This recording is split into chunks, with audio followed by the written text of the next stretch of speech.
உள்ளத்தில் குடியிருக்கும்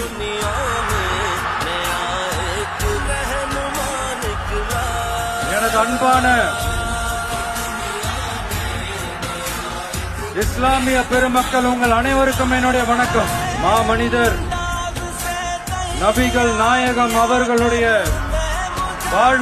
வாழ்க்கையை பின்பற்றி மனித நேயத்துக்கும் சகோதரத்துவத்தையும் ஃபாலோ பண்ணி இங்க இருக்கிற அனைத்து இஸ்லாமிய சொந்தங்களுக்கும் என்னுடைய இந்த அன்பான அழைப்பை ஏத்துக்கிட்டு நீங்க எல்லாரும் வந்து கலந்துகிட்டதுக்கு மிக்க மிக்க மகிழ்ச்சி. உங்க எல்லாருக்கும் என்னுடைய மனமார்ந்த நன்றிகளை தெரிவிச்சுக்கிறேன். தேங்க்யூ.